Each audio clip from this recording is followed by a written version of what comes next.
What's up, guys? I'm Dave Rubin. This is the Rubin Report Direct Message for Monday, March 29th, 2021. It's my brother's birthday tomorrow, and I'm in a great mood because, I'd been teasing for a couple weeks at this point that this was going to be a major week for locals, and I just can't say too much publicly this very second. However, those of you who are members at rubinreport.locals.com know what happened. It went down on Friday, and we will have more info to share publicly over the next couple of days. Although some of you who are the more keen internet sleuths may be able to figure out what's what. But lots of good stuff happening. I'm really in a great mood. I hope everybody had a great weekend. Whether you celebrated Passover, did a couple Seders, ate some matzah, I'm a little stopped up, or whether you celebrated Palm Sunday yesterday, or whether you did absolutely nothing. Any of those three would be just fine. Actually, we do have a really interesting conversation happening right now without trolls and bots in the locals community about the importance of these stories, of these biblical stories and historical stories happening right now at rubinreport.locals.com. If you want to check that out. And as always, click that subscribe button and that notification bell. We are doing 4 stories. They're all over the political map for you today. And yeah, I am feeling good today. And I'm highly caffeinated. I already did an interview. Got a couple things later. It's going to be a big day, people. We're going to be talking about Joe Biden. He had Megan Rapinoe, the soccer player, in the Oval Office talking about the gender wage gap. And guys, just because you have purple hair doesn't mean you know what you're talking about. She got the whole thing wrong. We'll get to that. Ted Cruz went to the border facility, the place where they're keeping kids in cages, although we don't call that anymore because Orange Man is gone. And the worker there, he caught her on video. It's just completely bananas. We'll get to that. Then, you guys remember the infallible Fauci. We haven't talked about him in a couple days. He has more comments on children with masks, and much to his chagrin, I'm going to show you some statistics about children and COVID, and you might start realizing that the infallible Fauci is quite fallible. And then finally, and we really debated whether to do this story or not, there was an absolutely horrific carjacking in DC this weekend, and I think it is worth showing. We're going to show you most of the video, not the most graphic parts of it, because I really want to focus on how the media only covers some stories depending on narrative, right? So if they can pin it as a white guy doing something bad to brown people, then we run with it, even if that narrative is true or not. In this case, it didn't fit the narrative, and it's a horrific thing, all caught on video, that if the races of the people had been a little bit different, would be the #1 trending thing, and you're not going to see this story on CNN. It'll probably not make any coverage in the New York Times or anything else. Before we get to all that, I'm actually thrilled to have a new sponsor today. I just told you guys I'm caffeinated. It's true. Watch this. And I'm absolutely thrilled to finally welcome Black Rifle Coffee Company as a new sponsor to the Rubin Report. You know, Black Rifle Coffee Company is a veteran-owned coffee company serving premium coffee to people who love America. Yeah, there are still people who love America. Veteran CEO and founder Evan Hafer spent over 7 years on the ground overseas with U.S. Special Forces and as a CIA contractor. Evan even modified his gun tracks during the invasion of Iraq to grind coffee anywhere. Giving back to those who serve is at the core of Black Rifle Coffee Company's culture. In 2020, Black Rifle Coffee donated more than 6 million cups of coffee to deployed soldiers, law enforcement, and medical workers through their signature Buy a Bag, Give a Bag initiatives. This month, Black Rifle Coffee Company is introducing a new line of ready-to-drink canned coffee. The new 15-ounce cans come with 300 milligrams of caffeine per can, 100% Colombian coffee, high-quality ingredients, and an energizing blend of MCT oil and amino acids to fuel your energy and focus for whatever mission lies ahead. Whether you're on a big hunt or a cross-country road trip ready to drink, 300 gives you a convenient way to enjoy your premium coffee when you don't have the time to or equipment to make your own brew. Be among the first to try the new 300 in 2 delicious flavors, caramel, vanilla, and rich mocha. Order your coffee today at blackriflecoffee.com. blackriflecoffee.com/Rubin and use promo code Rubin for 20% off your first purchase. That's blackriflecoffee.com/Rubin. Make your mornings better with Black Rifle Coffee. And now back to me. And I just want to say I'm thrilled finally that we got Black Rifle as a sponsor, because you guys know my feelings about coffee. I was buying their coffee anyway, and obviously the message is just great. So please do. Here's to you, Black Rifle Coffee. All right, let's talk about Joe Biden. I'm not going to say anything about his cognitive abilities today, although I guess I just did at some level. But he had Megan Rapinoe in the Oval Office the other day. And Megan is on the U.S. soccer team, and you may remember after the big match, she sort of became a star. She's got purple hair. I guess she's a lesbian. Fantastic. But she was in the Oval Office talking about the gender wage gap, and there's a lot of stuff to unpack here. So let's take a look at the video. My first teaching job, I was hired and I made $7,500, and a man was hired at the same time and they offered him $10,000. I've helped win 4 World Cup championships and 4 Olympic gold medals for the United States. Despite those wins, I'm still paid less than men who do the same job that I do. The strength of unequal pay rests on the notion of unequal value. It is an issue of equity. Invest in women, then let's talk again when you see the return. It's even tougher for women of color. Yeah. And when we talk about equal pay, we always talk about the 80 cents on the dollar, or 85 cents, and it's real. That's not the number. It's about 52 cents for a Hispanic woman. No, I think there was a huge seismic shift last year. Inequities in our society were sort of laid very bare. Yeah, And for sure. I think a lot of white people especially dropped the innocence part of it and realized that, we have to do more. Now we need to couple it with the government approach and, with bills and legislation and all of that to go along with the change that we're seeing in society.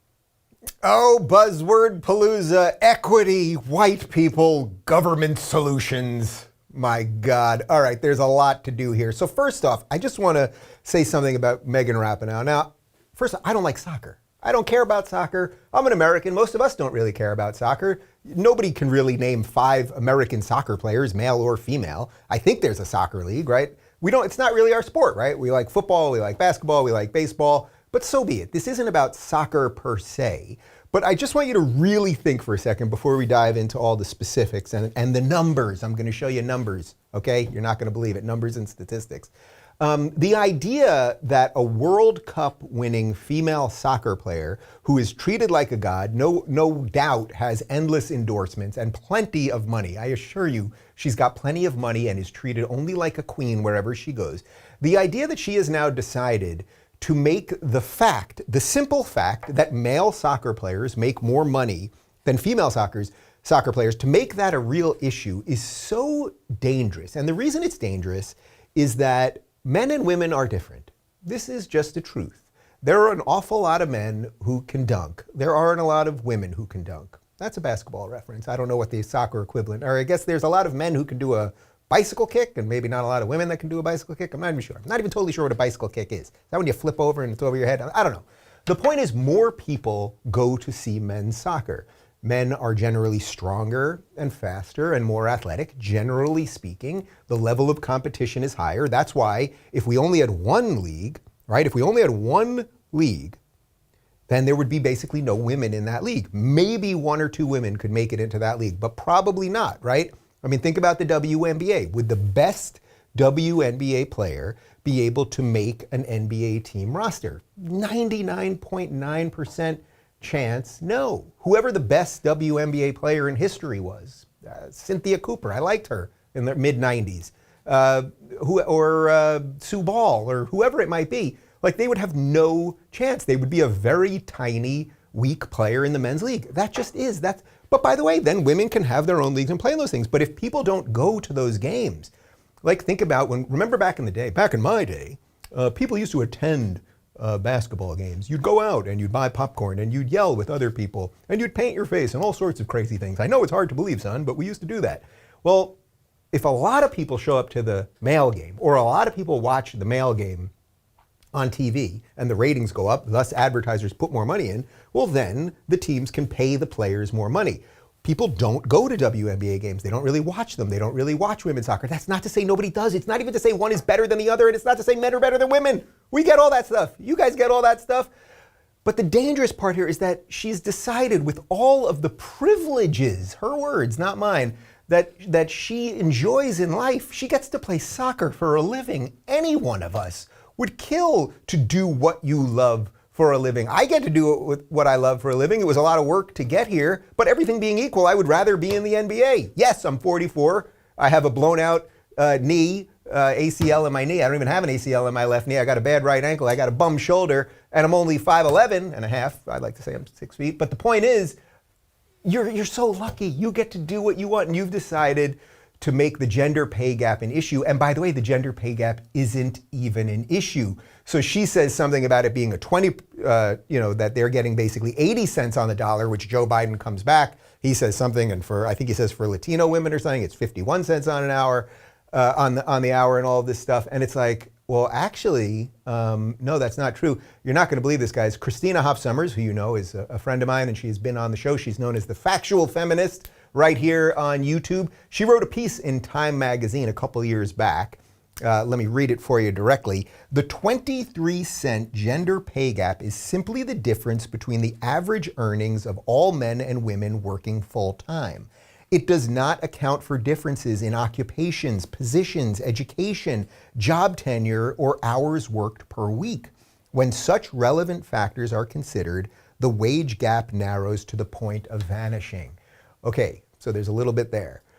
The point is, men and women choose different things. Women are generally more interested in people. Men are generally more interested in things, which is why you get more women that are nurses and more men that are engineers. Now the social justice warriors, and Sweden has a huge problem with this, which has a total meritocracy where people can do whatever they want. They now, because they allowed people to do whatever they want, just as we allow people to do whatever they want here in America, they said, okay, everyone do whatever you want. And then still more women became nurses, more men became engineers. And now basically the social justice warriors are trying to force more women to become engineers and more men to become Gaylord Fokker and become nurses. That's not to say there's anything bad about male nursing, okay? But the point is, we are just different. Also, women can have children. That's not something to be shameful of. That's pretty freaking spectacular, the miracle of birth. Women can do that. People are different.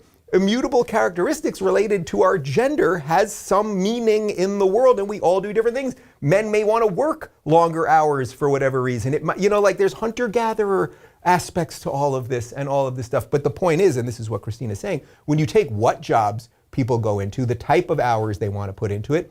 By the way, what sits underneath all of this is somehow that being a mother who stays at home to take care of the kids, as if somehow that is a negative thing. And this is something the left has been pushing on us forever, and it simply is not. I can tell you in my family, I'm the oldest of 3 kids. Before I was born, my mom worked and my dad worked. Then I was born, and then my brother was born and my sister was born, and my mom took that 15-year chunk and did not work. Then when we were all out, when we were all grown up, by the time my sister, who I'm 9 years older than, by the time she was old enough, my mom went back to work, and it was her choice. But it was great. Guess what? My mom let us out of the house in the morning, was home when we got home from school, made us snacks, made us dinner. These were all great things. The idea that we've whittled the world down into what you do for a living, meaning your vocation, and how much you get paid for that vocation, and that should be exactly what someone else gets paid, is just sort of bananas. And what is she, when they say equity, so what is she really saying? What is she really saying here? We want equity. So what you're saying is, okay, so if the men earn all of the money here, and we're playing here and not that many people come see us, we don't earn that much, we just automatically should be able to take their money. And of course, in her mind, in the world of equity, in the world where nothing has value, and you can just take from whoever you want for whatever reasons you want, and you have a president with dementia sitting there placating to it. I said I wasn't going to do any Biden stuff. What are you going to do? We got a big problem on our hands. But this more so, beyond the statistics, which I think you guys get, the choices, which I think you guys get, this more the idea that she's using her pulpit, where she could be doing such good for girls, if she cares about young girls, like wanting to play soccer and do what they love or whatever that might be. It's like she could be inspiring so many people right now. Does that sound inspiring, what she's going for there? That, no, I don't get paid enough money to play soccer. Okay, and then these idiots sitting in the White House, it's just, And then, of course, the line about white people. Of course, this is whose fault really is this people? Well, white people, because, you know, white people have been doing this forever just like this. God, these morons. Guys, let's talk about ExpressVPN before we get to the next story. You know, social media and big tech are bulldozing over our rights and freedoms. Until every last voice of dissent has been silenced, it will not stop. I think you know that to be true. Are you guys going to be bold enough to stand in their way? Now, you could just deactivate all your social media accounts, but that would be giving cancel culture cult exactly what they wanted in the first place. Instead of letting big tech sites revoke your right to free speech, why not revoke their right to your data? That's why I chose to protect my online data using ExpressVPN. Ever wondered how free to access social media companies make all their money? Well, by tracking your searches, video history, and everything you click on, and then by selling your valuable data. When you use ExpressVPN, you can anonymize much of your online presence by hiding your IP address. That makes your activity much more difficult to trace and sell to advertisers. What's more, ExpressVPN encrypts 100% of your data to protect you from eavesdroppers on your network. And the ExpressVPN app couldn't be easier to set up. You just tap one button on your phone or computer and you're good to go. It's finally time to say no to censorship and take back your online privacy with the VPN I trust at expressvpn.com/Rubin. And by visiting my link of expressvpn.com/Rubin, you can get you can get 3 months of service for free. Not bad. That's expressvpn.com/Rubin, expressvpn.com/Rubin to protect your data today. And now back to me.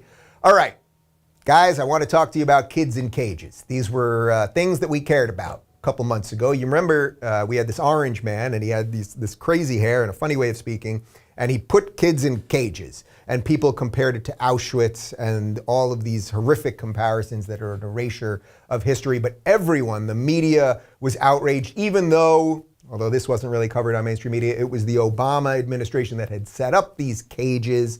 At that time, Obama, he's a nice, good, progressive Democrat. He has nice teeth, he smiles, speaks well. So, you know, you can do all that stuff. But then we had this orange man for 4 years, and people were very upset because he put kids in cages.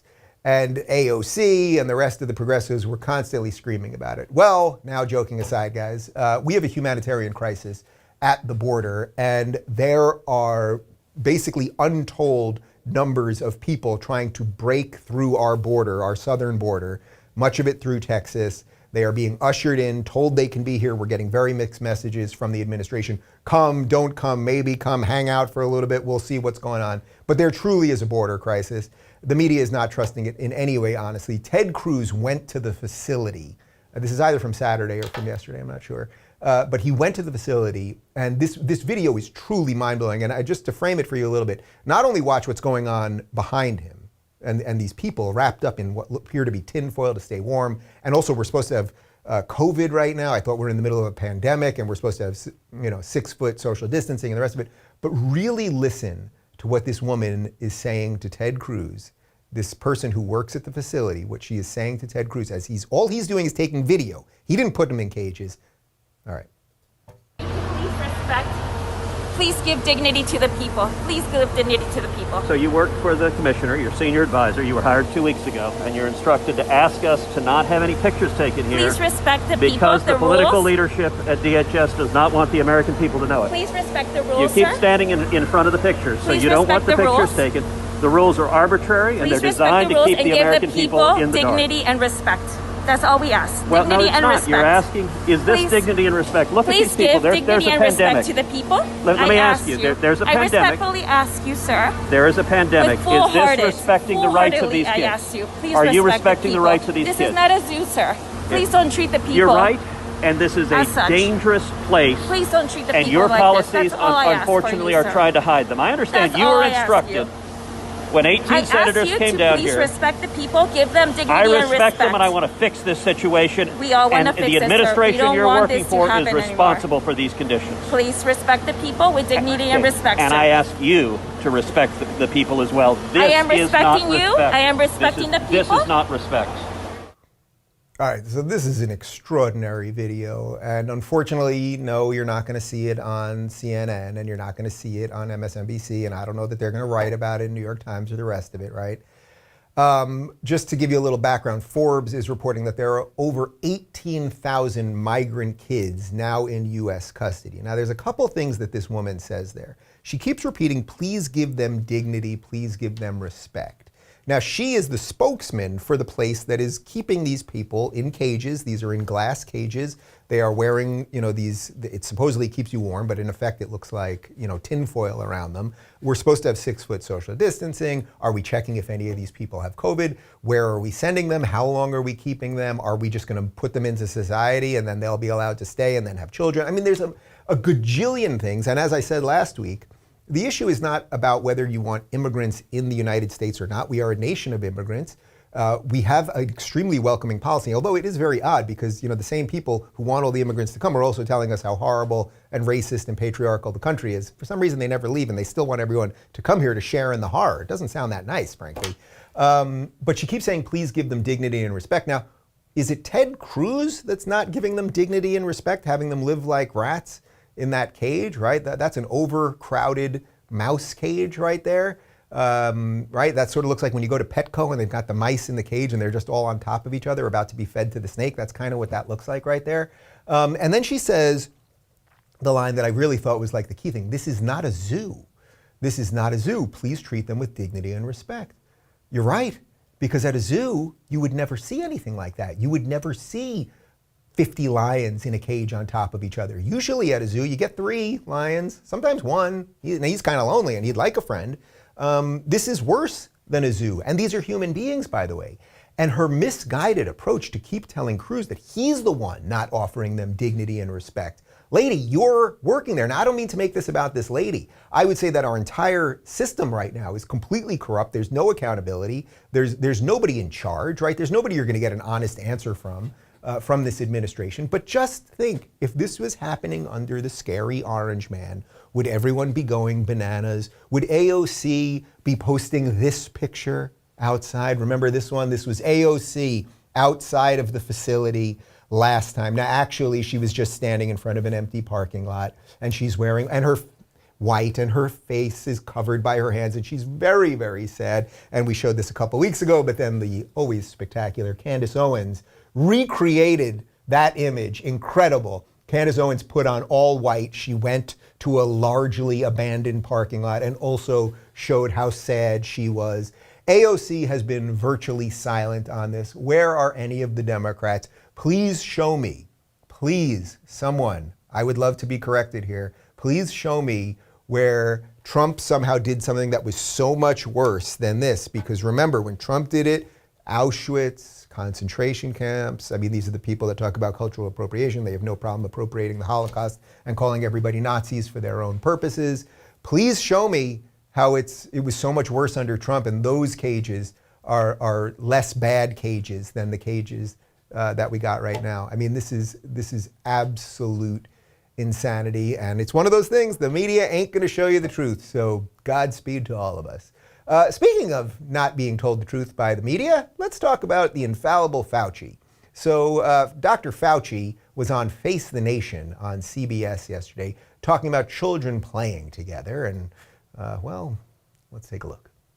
So if parents are vaccinated, they still do need to be concerned about their unvaccinated children playing together in groups. Is that right? Yeah, the children can clearly wind up getting infected. When we talk about what you can do when you're vaccinated, you can certainly have members of a family, if the adults are vaccinated, and you're in the home with your child, you don't need to wear a mask and you can have physical contact. When the children go out into the community, you want them to continue to wear masks when they're interacting with groups from multiple households. Oh, God, guys, who's listening to this guy anymore? I am not a scientician. I am not a mathematician. I am but a humble YouTuber who is trying to do something to allow people to live a little more free than our technocrats and our scientists who are always following the science, and where they always end up is locking us in our houses. We've got a quote here from the AAP about children and COVID. Children were 0.0% to 0.19. That's 0.19, not 19%, 0.19% of all COVID-19 deaths. And in 10 states, they reported 0 child deaths. Okay, now still, the infallible Fauci would like you to keep your kids away from other kids. We know that depression is raising with kids. We've seen all the things about suicide. We are breaking down the very bonds that make us human. We are social creatures. They know that this is all nonsense. Now some schools are saying 3-foot social distancing instead of 6. Is there any science behind that? Of course not.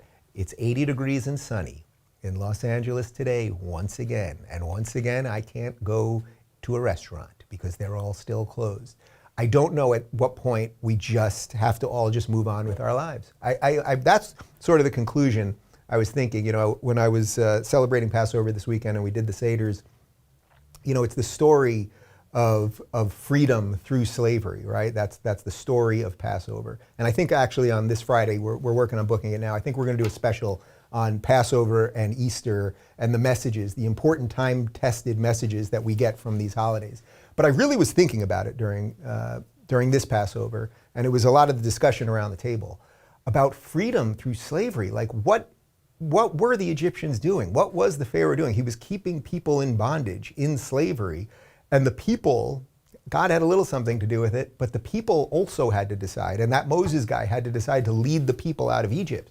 At what point are we going to lead ourselves out of Egypt? These people don't deserve our attention anymore. And I don't know what that means exactly. I don't know what it means. Do we have to build entirely new institutions and just start ignoring them? Do we really have to balkanize the United States and there'll be red states and blue people can just live bowing to the Pharaoh forever and red people will live freely? I mean, is that really where we're headed? But what kind of lunatic? I feel bad actually. Not what kind of lunatic. I'll back up a little bit. I feel bad actually for people that watch these Sunday shows and watch mainstream media and then say, okay, my children can't play with other children, or now I've been vaccinated, but I still have to wear a mask, or I'm not going to see grandma one more time, or I'm not going to go to this or do that, and we'll never go to outdoor concerts again. Or forget outdoor concerts, we'll never go to indoor concerts again, we'll never go to basketball games anymore, we'll never see people in groups. We won't do anything with our family until July 4th, Independence Day, because it's so grossly on the nose, it's disgusting. In the backyard, maybe with some family members, according to President Biden. You see what's going on here, guys? Like, man, we got some problems, but I'm in it with you, so that should be fun. We'll keep playing. All right, so I want to do this last story, and as I said earlier, we debated whether we were going to show this because you guys know my feelings on this. I'm not doing this show to enrage you. I'm actually doing the reverse, and I hope, and I actually see most of the messages, well, I don't see most of the messages, but most of the messages that I see, or that my guys send me when they scan things, and I look at everything on Locals, actually. But usually, you guys tell me that you're smiling throughout this, you're laughing sometimes, you feel calmer and everything else. So I feel like that's just sort of my general baseline of how I want to do this show. But every now and again, a story comes across that is just like such an obvious real world version of so much of what I'm talking about, that even though it's kind of depressing, we have to show it to you. So if you don't, we're not going to show you the guy at the end who died.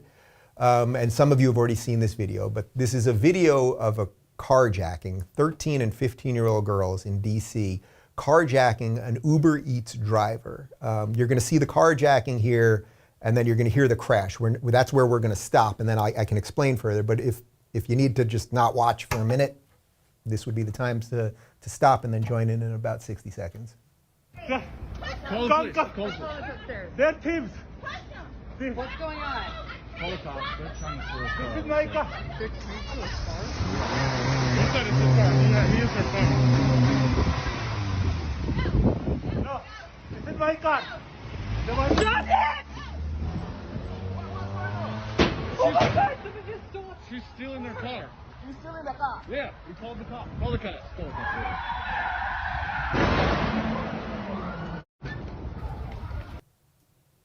Okay, so what happened after, so those two girls hijacked this Uber Eats driver's car. They tried to steal the car. They drove it. They crashed it. The guy was in the car. He was killed. He is now dead. His name was Mohammad Anwar. He was originally from Pakistan.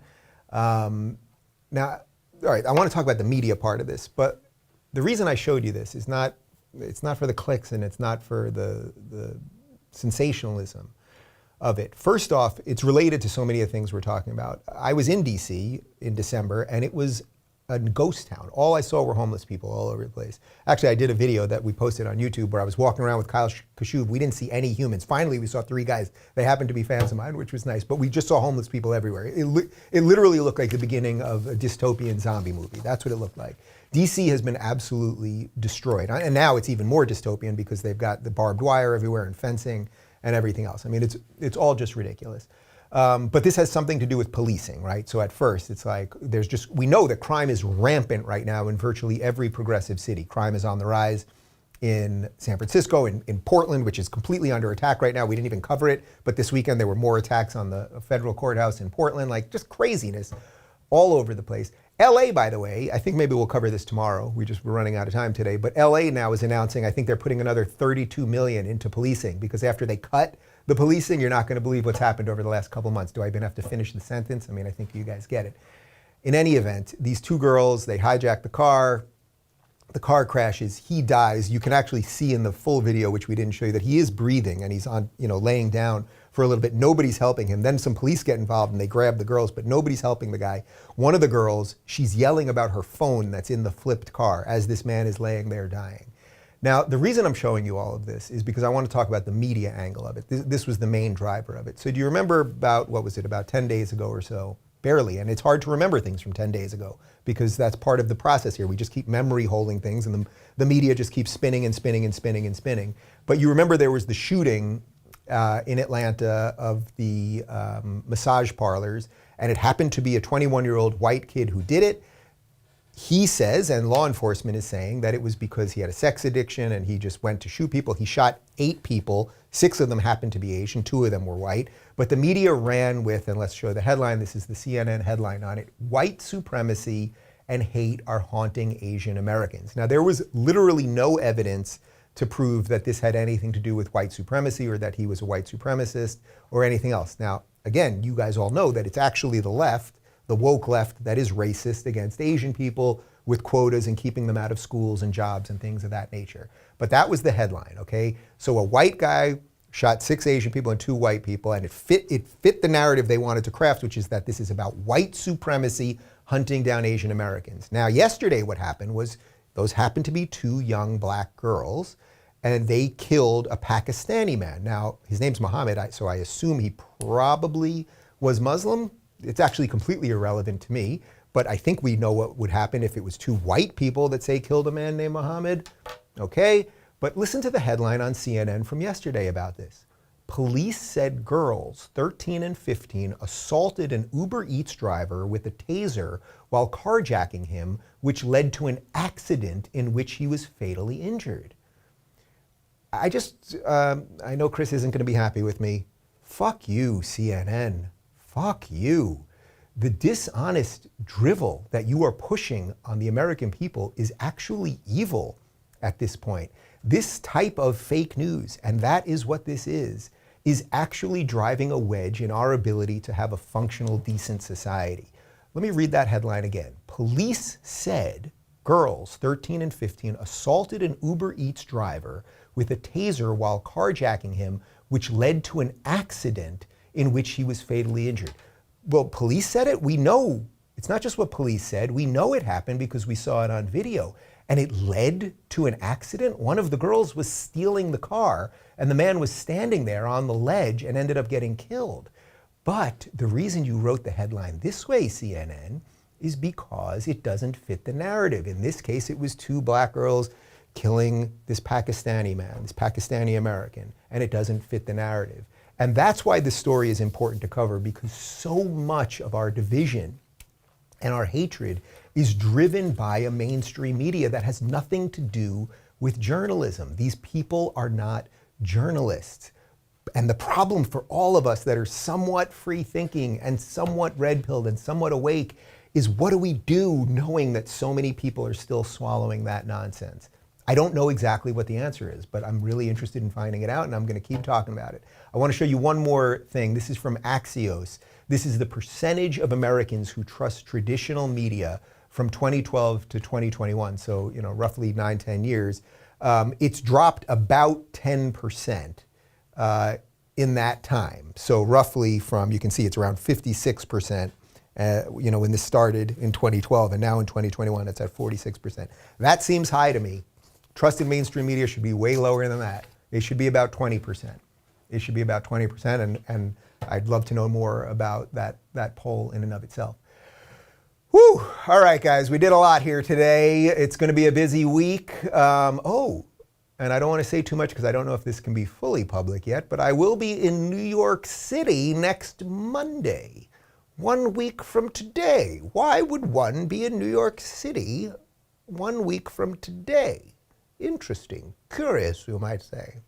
Guys, part one of my interview with Fox meteorologist Janice Dean, who this truly, I know I've done a lot of interviews. It is one of the most enjoyable interviews I've ever done. She is just such a fascinating woman, and what you may not know about her, what sort of put her on the map in the last year, although she's been a meteorologist for many, many years, is that her in-laws, I should say, both died of COVID after they were put back in nursing homes by the order from Andrew Cuomo.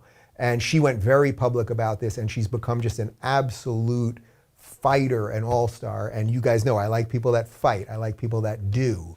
And there's a rumor out there that she might even run for governor. Who knows? She's got a new book, Make Your Own Sunshine, which is really spectacular. We talk about that, but we mostly focus on what's going on with the lockdowns and Cuomo and just the terrible decisions that have been made out of New York. So do check that out. And actually, the full episode is already up at rubinreport.locals.com. All right, guys, I hope I gave you a little something today. You always give me a little something. And I'll see you tomorrow. Bye-bye.